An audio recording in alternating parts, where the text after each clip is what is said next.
एक लड़की अपने से 3 गुना ज़्यादा उम्र के व्यक्ति से प्यार करती है, यानी कि बुजुर्ग व्यक्ति से प्यार करती है और उसके साथ संबंध बनाया करती है। एक दिन वो बुजुर्ग व्यक्ति उसे छोड़ के चला जाता है, तो उसकी उत्तेजना हद से ज़्यादा बढ़ जाती है। तो उसके घर में जो 2 कुत्ते पल रहे वो उन्हें बुलाती है और अपने ऊपर सवार करने की कोशिश करती है, लेकिन वो डॉगी हद से ज़्यादा उत्तेजित हो जाते हैं और वो उस लड़की को काटने लगते हैं, भभौड़ने लगते हैं। वो लड़की उनके चंगुल से कैसे बचती है और अपनी जान कैसे बचाती है, आओ जानते हैं इस पूरी कहानी को। आदाब, नमस्कार, सत श्री अकाल। मैं लेके हाजिर हुआ हूँ फिर से आपके सामने एक अजीबोगरीब हैरत अंगेज कहानी। ये कहानी बिहार और दिल्ली की है। बिहार के पटना के एक गांव होता है, उसमें एक परिवार रहा करता था। परिवार में पति पत्नी और उनकी एक लड़की और एक लड़का होता है। लड़की बड़ी होती है जिसकी उम्र लगभग 16 साल होती है और लड़का लगभग 7 साल का होता है। जो लड़की होती है उसका नाम रेखा होता है और रेखा का जो पिता होता है वो मजदूर होता है, यानी कि वो मेहनत मजदूरी किया करता था। एक दिन उसकी मृत्यु हो जाती है, बीमारी के कारण उसकी मृत्यु हो जाती है। रेखा और उसका भाई और उसकी मम्मी यानी कि उसकी माँ अकेले रह जाते हैं। जब वो अकेले रह जाते हैं और उनको घर चलाने में परेशानी आने लगती है, वो आस पड़ोस के घरों में जाके बर्तन मांजने लगती है, लेकिन फिर उनका घर का खर्चा पूरा नहीं हो रहा था, घर का खर्चा नहीं चल रहा था।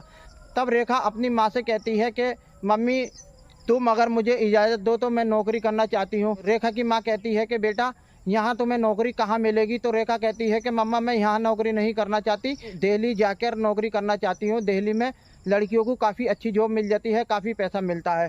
तो रेखा की माँ मना कर देती है, कहती है मैं अकेली लड़की को वहाँ नहीं भेजना चाहती। लेकिन रेखा अपनी माँ को जैसे तैसे करके मना लेती है और वो दिल्ली आ जाती है। दिल्ली में एक किराए पे कमरा लेती है और उसमें रहने लगती है और नौकरी की तलाश करने लगती है। एक दिन वो शाम को अपने कमरे में बैठी हुई थी, बोर हो रही थी, तभी उसके मन में आता है कि पास में ही एक पार्क है, क्यों ना आज पार्क में घूमा जाए। तो वो अपने कमरे से निकलती है और पार्क में पहुंच जाती है और वहां घूमने लगती है। फिर जब वो घूमते घूमते थक जाती है तो एक बेंच पे बैठ जाती है। वहां पर पहले से ही एक व्यक्ति बैठा होता है जिसकी उम्र लगभग 50 साल थी।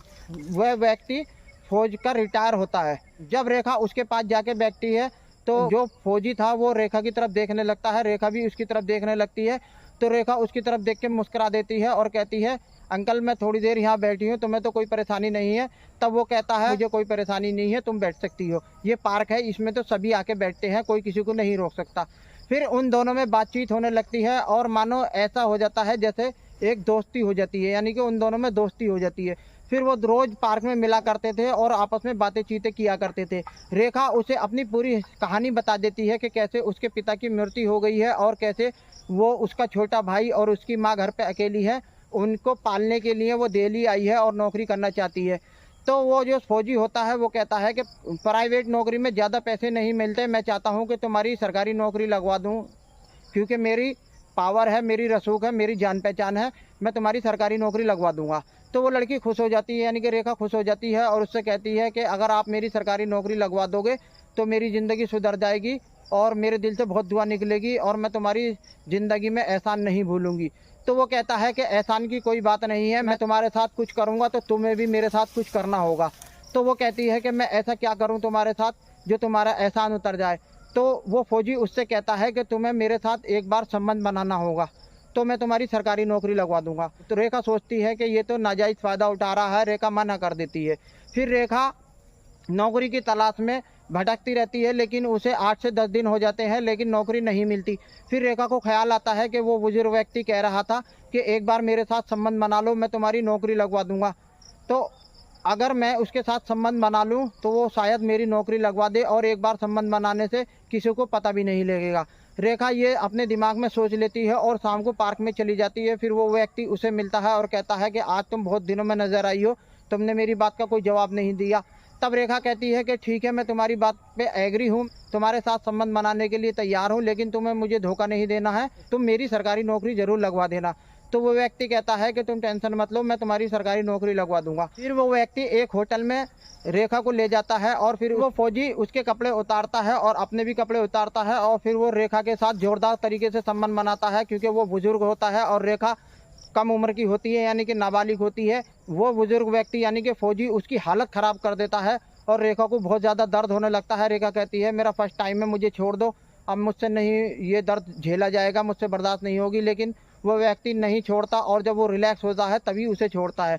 फिर उन दोनों में ऐसे ही रोज़ संबंध बनते चले जाते हैं। वो दोनों फिर एक दूसरे के साथ भी घूमने लगते हैं। जब लगभग 2 महीने हो जाते हैं और रेखा उससे रोज़ संबंध बनाती है और रोज़ कहती है मेरी नौकरी लगवा दो, तो वो फौजी ऐसे ही उससे बहाने लेता रहता है, ऐसे ही उसे टालता रहता है। फिर रेखा के दिमाग में आता है, वो सोचती है कि ये मेरा नाजायज़ फ़ायदा उठा रहा है, ये मेरी नौकरी नहीं लगवाएगा। रेखा को ये हकीकत पता लग जाती है और रेखा उसे डांट देती है और उसके पास जाना बंद कर देती है और वो अपनी नौकरी की तलाश में लग जाती है। एक दिन वो अपने कमरे में लेटी होती है और मौसम भी ख़राब हो रहा था, तो उसे कुछ अजीबोगरीब आवाज़ें आ रही थी। वो डर रही थी, वो सोच रही थी मैं अकेली कमरे में हूँ, मेरे साथ में कोई होना चाहिए। तब उसके दिमाग में प्लान आता है कि वो क्यों ना मार्केट से 1-2 कुत्ता खरीद के ले आए, जो उसकी हिफाजत भी करेंगे और उसका तन्हाई के साथी भी होंगे। तब वो अगले दिन मार्केट जाती है और वहाँ से 2 डॉगी यानी कि 2 कुत्ते खरीद के लाती है और अपने साथ उन्हें रखने लगती है। जब वो नौकरी की तलाश में जाया करती थी तो कुत्तों को अपने कमरे में बंद कर जाया करती थी, और जब वो शाम को आया करती थी तो कुत्तों के साथ पार्क में घूमने जाया करती थी। तो कुत्ते हमेशा उसके साथ रहा करते थे। एक दिन वो नौकरी की तलाश से वापस आती है, उसे नौकरी नहीं मिलती, तो वो बहुत झुंझलाई भी होती है, बहुत टेंशन में होती है और अपने मोबाइल में इधर उधर की वीडियो देखने लगती है। तब उसके सामने एक वेबसाइट खुल जाती है और उस वेबसाइट में ब्लू फिल्म चलने लगती है, यानी कि गंदी फिल्में चलने लगती है। वो उस गंदी फिल्म को देख के उस बुजुर्ग को याद करने लगती है, फौजी को याद करने लगती है कि वो उसके साथ कैसे संबंध बनाया करता था। तो वो उत्तेजित होने लगती है। वो सोचती है कि काश वो फौजी अब भी मेरे साथ होता और मेरे पास होता, मेरा संबंध बनाता, लेकिन इस टाइम वो उसके पास नहीं आ सकता था। तो वो बहुत ज़्यादा उत्तेजित होती है और कमरे में इधर उधर देखती है, तो उसे वो दोनों डॉगी बैठे हुए नज़र आते हैं उसी के कमरे में। तो वो फिर दूसरी वीडियो लगाती है जिसमें डॉगी एक लड़की के साथ संबंध बना रहे थे।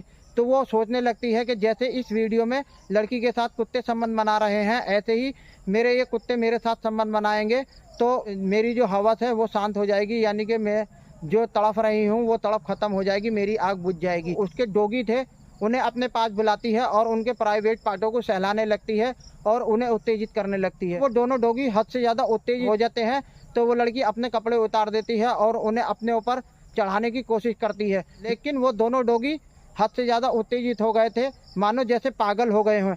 वो उसके साथ संबंध ना बना के उसे काटने लगते हैं, भमोड़ने लगते हैं। कोई इधर से पकड़ के खींच रहा था, कोई इधर से पकड़ के खींच रहा था। अब लड़की उनसे बचने की कोशिश करती है, कभी उन्हें डांटती है, कभी मारती है, लेकिन वो उसको नहीं छोड़ रहे थे, इधर उधर काट रहे थे। तब उसकी चीखें निकलने लगती हैं और वो चीखने चिल्लाने लगती है और दरवाज़ा बजाने लगती है। तभी इसकी चीखने चिल्लाने की आवाज़ें सुन के पड़ोसी आ जाते हैं और गेट बजाने लगते हैं। तब लड़की दरवाज़ा खोल देती है तो पड़ोसी देखते हैं कि उसके जो डॉगी हैं, उसके जो कुत्ते हैं, वो उसकी टांगों में काट रहे हैं और लड़की कमरे में अकेली है और नंग यानी कि नंगी हालत में है, उसके कपड़े उसके बदन पे नहीं है। तब पड़ोसी अपने कमरे में जाते हैं और वहाँ से डंडा निकाल के लाते हैं और उन दोनों कुत्तों को मार के भगा देते हैं और उस लड़की को कपड़े पहनाया जाता है। फिर उसे हॉस्पिटल ले आया जाता है। जब लड़की हॉस्पिटल जाती है तो वो बहुत ज़्यादा चीख रही चिल्ला रही थी। तब डॉक्टर उसके पास आते हैं और उससे कहते हैं कि तुम्हारे साथ ये सब क्या हुआ है, तुम्हें किसने मारा है, किसने काटा है। लेकिन वो लड़की कुछ नहीं बताती है कि हमारे घर में जो डॉगी थे वो दोनों पागल हो गए, उन्होंने मुझ पर हमला कर दिया। वो अपनी सच्चाई को छुपा जाती है। लगभग वो अस्पताल में 8 से 10 दिन रहती है और जब अस्पताल से वापस आती है तो वो अपना बैग पैक करती है और दिल्ली से अपने बिहार वापस चली जाती है। उसकी माँ उसे देख कर खुश हो जाती है और कहती है कि क्या बेटा तुम्हारी नौकरी लग गई। तब वो रोने लगती है और अपनी आप बीती अपनी माँ को सुनाती है कि मेरी नौकरी नहीं लगी, मेरे साथ ऐसे शोषण हुआ है। तब उसकी माँ उसे नज़दीकी पुलिस थाने लेके जाती है और वो जो रिटायर फौजी था यानी कि बुजुर्ग व्यक्ति था, उसके खिलाफ FIR दर्ज की जाती है। फिर क्योंकि पुलिस एकदम हरकत में आती है, ये पॉस्को एक्ट का मुकदमा होता है, तब पुलिस बिहार से पुलिस दिल्ली जाती है और उस बुजुर्ग व्यक्ति को गिरफ्तार करके उसके खिलाफ चार्जशीट बनाती है और उसे जेल भेज दिया जाता है। डियर फ्रेंड, हम ये कहते हैं कि आप किसी पे भरोसा ना करें। भरोसा आप कर सकते हैं, लेकिन हद से ज़्यादा भरोसा नुकसान देता है। आपको कभी भी किसी भी हालत में ऐसा कोई समझौता नहीं करना चाहिए जिससे अपनी जान और इज्जत का खतरा हो। डियर फ्रेंड, ये वीडियो आपको कैसी लगी? अगर ये वीडियो आपको अच्छी लगी हो तो मेरी वीडियो को लाइक करें, चैनल को सब्सक्राइब करें और वीडियो में जो अच्छा बुरा लगा हो तो प्लीज़ कमेंट करके ज़रूर बताएं। जय हिंद, जय भारत।